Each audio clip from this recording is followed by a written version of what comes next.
Bueno, vamos a hablar de displasia cervical. Mucho hemos oído este término, pero algunas de nosotras no conocemos realmente de qué se trata. Se habla de que puede ser más recurrente en menores de 30 años, pero la verdad es que puede darnos una displasia en cualquier edad de nuestra vida. Así que vamos a ahondar en esta infección. Es una infección, pero primero, doctor, muy buenos días. Buenos días, Bienvenido a su ¿cómo casa. está? El doctor Luis Diego Carazo, ginecólogo, nos va a hablar sobre este tema.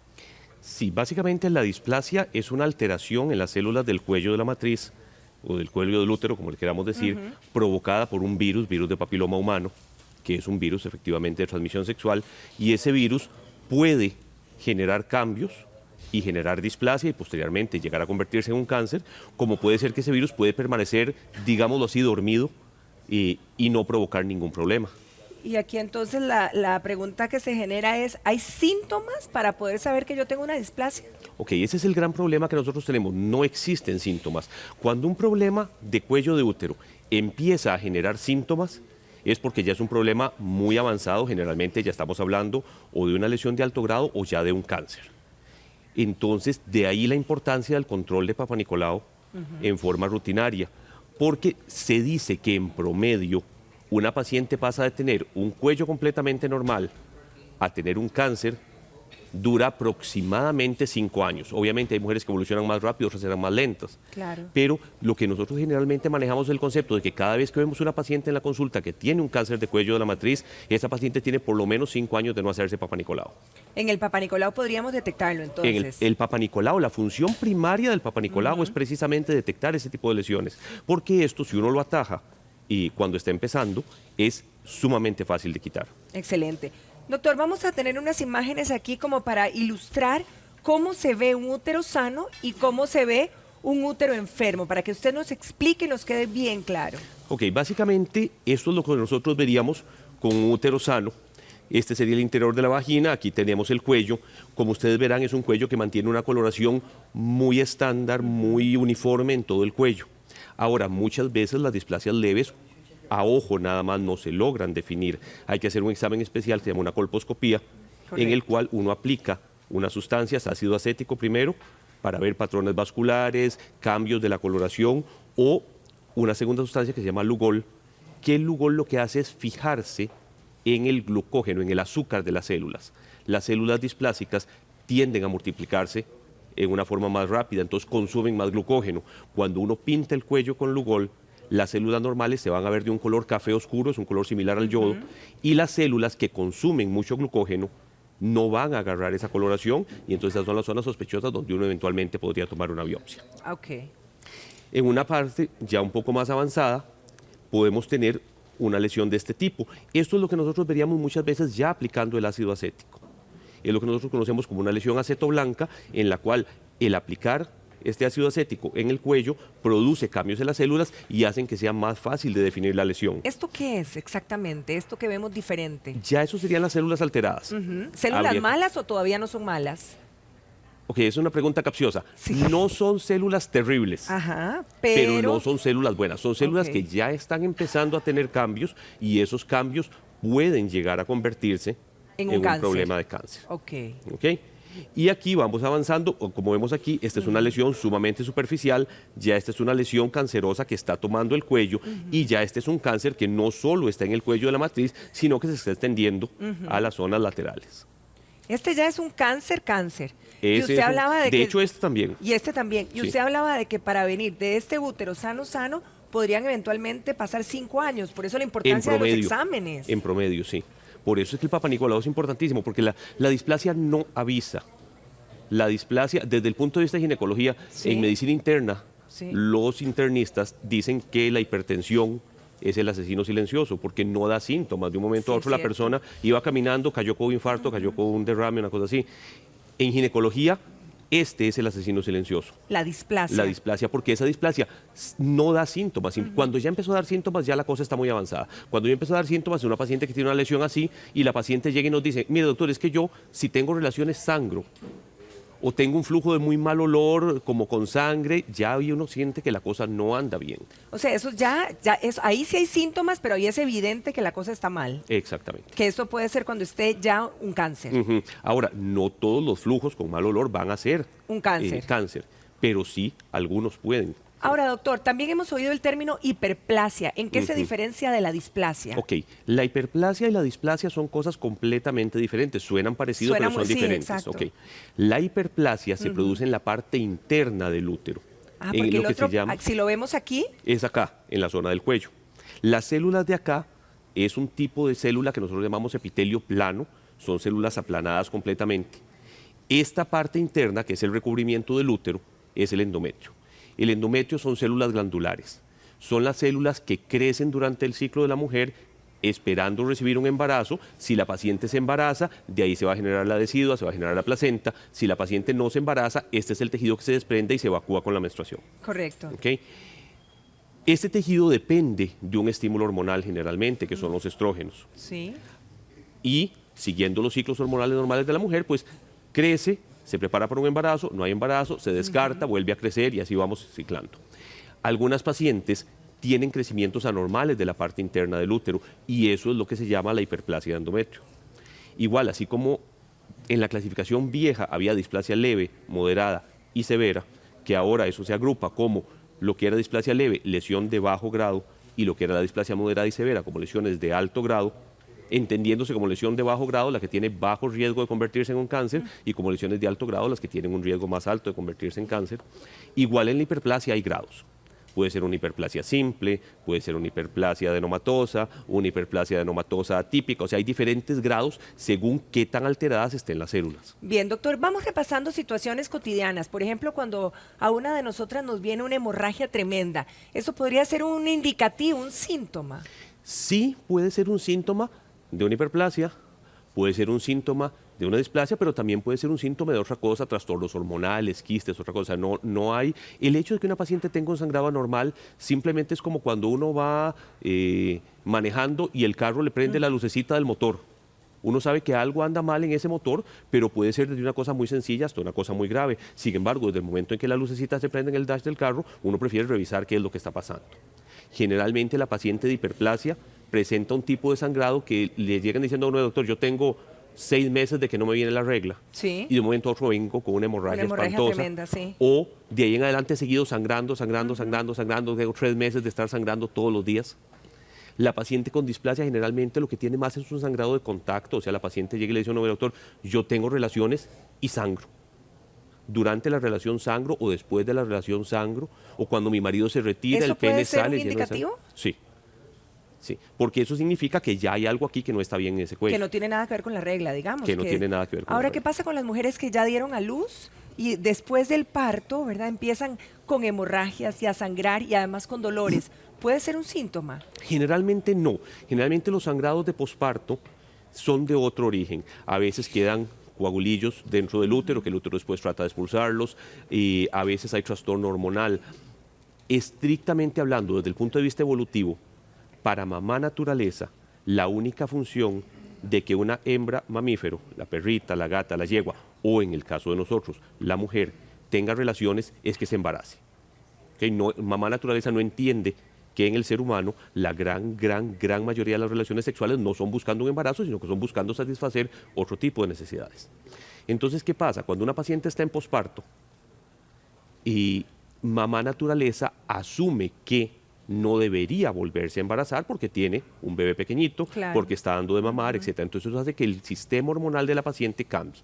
Los niveles de prolactina suben, muchas veces las mujeres no ovulan, pero a veces ese reflejo que hace que la lactancia inhiba la ovulación no está tan presente y entonces la paciente empieza a hacer sangrados irregulares durante el periodo de lactancia que no, que tienen otra razón de ser. Totalmente otra razón diferente. Ahora, una mujer que se hace una esterectomía total, por ejemplo, ¿puede quedar como más vulnerable a poder padecer de una displasia? No, al contrario, más bien la displasia se genera en el cuello del útero. En el momento que nosotros quitamos útero ya no disminuye muchísimo. Algunas veces el virus puede quedar en lo que nosotros llamamos la cúpula de la vagina. Digamos, en este esquema de aquí, nosotros quitaríamos de aquí para arriba, pero ocasionalmente cuando cerramos acá, puede ser que ahí quede un poquito. Pero eso es controversial. Hay pacientes o hay médicos que dicen a la paciente una vez que se le quita el útero ya no hay que hacerle Papa Nicolau. Otros dicen, sí, es preferible seguir haciendo control de Papa Nicolau cada 2, cada 3 años. En eso todavía no hay, si uno se aboca a lo que dice el Colegio Americano de Ginecobstetras, en teoría no se les debería hacer. Sin embargo, nosotros tenemos que darnos cuenta de que la genética de los latinos no es la misma genética de los machos de ojos azules, el tipo de virus que ellos manejan no es el mismo tipo de virus que manejamos nosotros, entonces en general se mantiene la idea de seguir haciendo Papa Nicolau, pero eso va a ser una decisión muy individualizada del médico que ha visto la paciente, que conoce su historia, que sabe cómo ha sido esa paciente, cómo se han comportado sus Papa Nicolaus a lo largo de los años, y el médico le va a decir en ese momento, mire señora, usted se lo tiene que seguir haciendo, o no señora, usted puede quedarse ya tranquila, no es necesario que se haga más Papa Nicolaus. Ahora, doctor, una de nuestras amigas televidentes pregunta, si esto es un virus, si nos queda claro que es un virus, nosotros trabajando el sistema inmunológico no podríamos de alguna manera eliminar ese virus. No, el virus no se elimina, pero el virus se controla, ¿ok? Incluso hay pacientes que tienen una displasia leve. Inventemos, a mí me llegó una paciente. Sí. Me apareció con una displasia leve. Yo, de rutina, les pido una dirección de correo electrónico y el teléfono. Resulta que yo le mando un correo electrónico, la paciente nunca me contestó, la llamé al teléfono, el número de teléfono lo cambió, alguna cosa así, no la pude localizar. Correcto. Y la vuelvo a ver un año después de rutina, esa paciente nunca se enteró que tuvo una displasia y resulta que ¿Le avanzó? no, resulta que ya se le curó. Porque simplemente el sistema inmunológico de la paciente es capaz, en un porcentaje de casos, de eliminar la lesión por sí solo. El problema que tenemos ahí es que si yo tengo una paciente con una displasia, yo no sé cuál paciente se me va a curar sola o cuál paciente va a progresar o se va a mantener. Puede ser que se le quite, se mantenga con una displasia leve o que al año después tenga una displasia moderada, una displasia severa. Entonces, generalmente, igual hay dos tendencias de tratamiento. Hay gente que le dice a uno, si es una displasia leve, déjela tranquila, hágale un control en 6 meses a ver qué pasa. Si fuera mi esposa, yo le doy tratamiento. Sí, claro, mejor. Yo no me voy a jugar el chance de que le vaya a pasar algo. Entonces, yo soy de la idea de que uno tiene que manejar a todas las pacientes como si fueran familia de uno. ¿Me jugaría yo el chance con una familiar mía? No, prefiero darle tratamiento. Entonces me parece lo más honesto darle tratamiento a todas. Ponerse en esa situación, por supuesto. Exactamente. Y vamos a seguir evacuando las dudas de todas nuestras televidentes y una de ellas hace una consulta y creo que hacíamos referencia, que tiene después de cada encuentro sexual, de cada relación sexual, sangrado. Ok, eso definitivamente no es normal. ¿Puede tener algo que ver con la displasia? Sí, puede tener que ver con una displasia ya avanzada o puede ser también que esta paciente tenga algún proceso irritativo muy severo en el cuello del útero que no necesariamente va a ser una displasia, que no necesariamente va a ser un cáncer, pero que le genera sangrado. Entonces, volvemos a lo mismo de la lucecita del DASH. Eso simplemente es un signo de alarma, esta paciente tiene que controlarse. No necesariamente implica que tenga algo malo, pero sí hay algo que no está bien y hay que darle el mantenimiento, digámoslo así. Hace 5 meses a una de nuestras televidentes que también está comentándolo, le hicieron un raspado de 5 capas. ¿Eso le puede volver? Y quizá que se refiere con el raspado de 5 capas. Ok, hay terminologías que a veces los médicos usan para Como tratar popularmente, sí, para tratar de simplificar un poco el concepto, que si un raspado de 5 capas, de 3 capas, realmente ¿Eso no tiene nada que ver con un legrado o una biopsia o qué era ese? Ok, volvemos a lo mismo.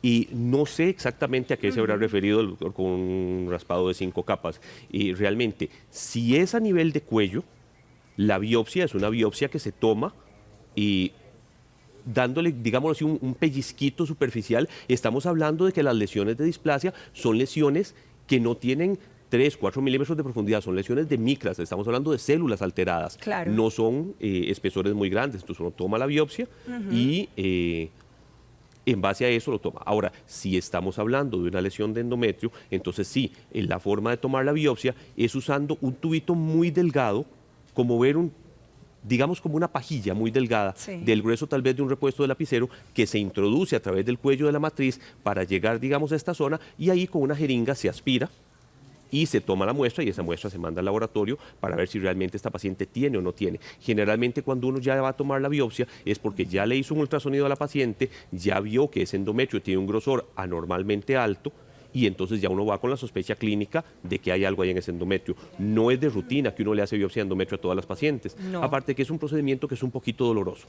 La biopsia de cuello generalmente no molesta gran cosa, es una molestia muy transitoria. Para la mayoría de las pacientes una biopsia de cuello, una colposcopía, es como un Papa Nicolau que dura mucho rato. Sí, exacto, que dura un poquito más, pero uno cree pero no que es, no es nada del otro mundo. Sí. La biopsia de endometrio sí es un procedimiento que genera un poco más de incomodidad, da unos dolores como dolorcillos de regla. Para muchas pacientes puede ser un poco incómodo. Igual, no es una cosa terrible, pero sí resulta un poquito más molesto. Doctor, otra de nuestras televidentes apunta a que ella le detectaron una displasia leve y lo que le hicieron fue un congelamiento. ¿Con eso sería suficiente?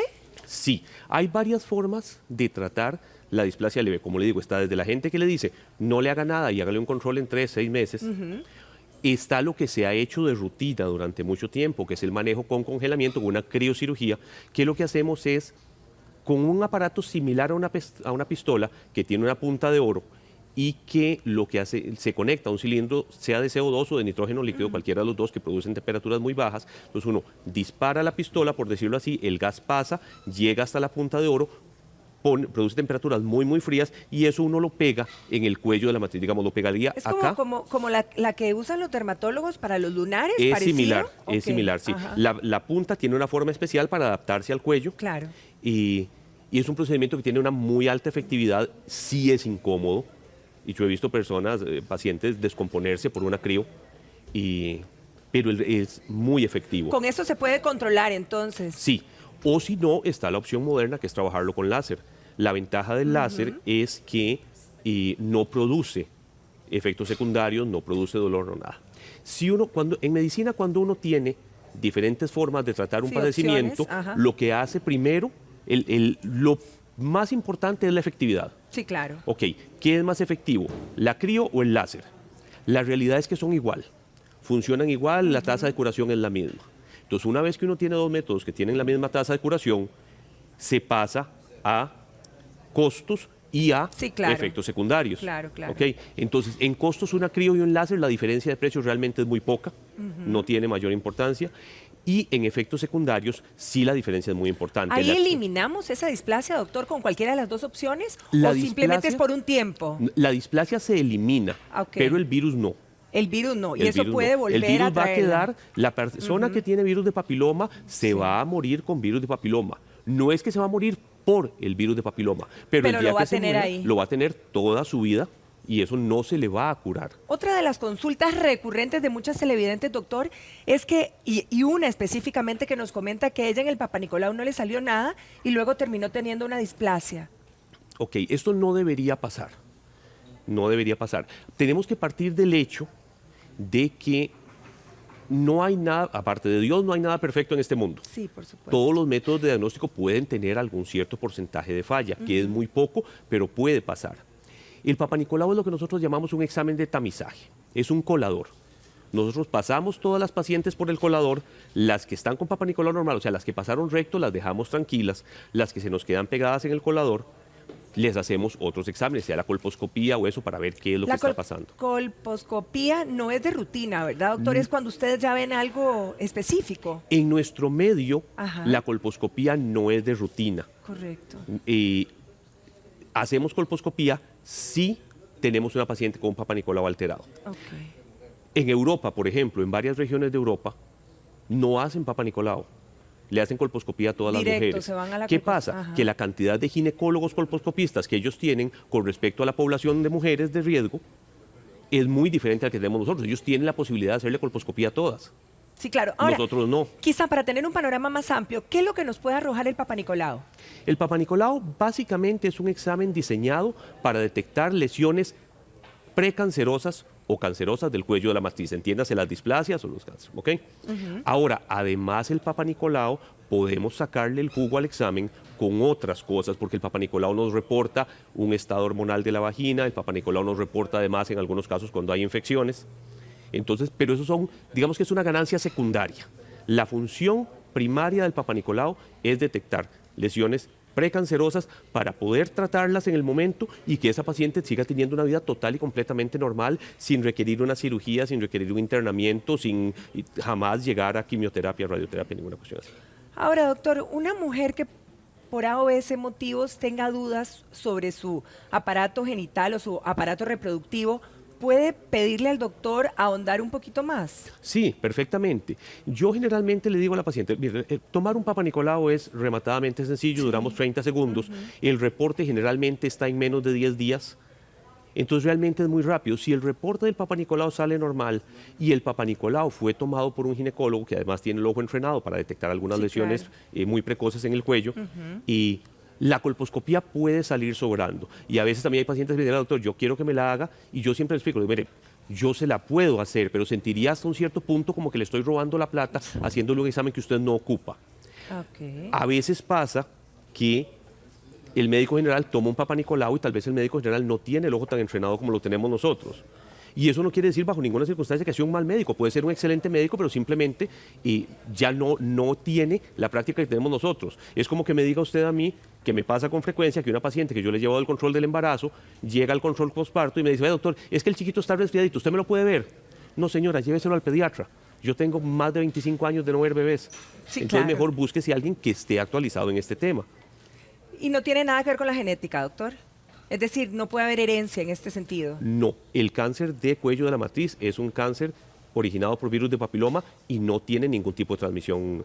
El de endometrio, que es lo que hablamos ahora de la hiperplasia, ese sí, la paciente, si la mamá tuvo un cáncer de endometrio, tiene más riesgo de hacer un problema de endometrio la hija, y como es una patología que puede estar ligada al estímulo hormonal, también se relaciona con cáncer de mama.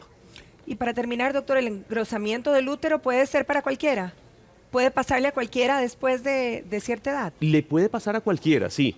Y básicamente todo esto son cuestiones que son fáciles de controlar. Lo importante, no hay que psicotearse pensando que si el cáncer del endometrio, que si el cáncer del cuello, que de aquí, que si allá. Simplemente la paciente tiene que llevar un control adecuado. Si la paciente tiene un control todos los años, nunca va a tener problemas. Y si tiene algún problema, se va a detectar en una etapa muy inicial y no vamos a tener mayor trastorno.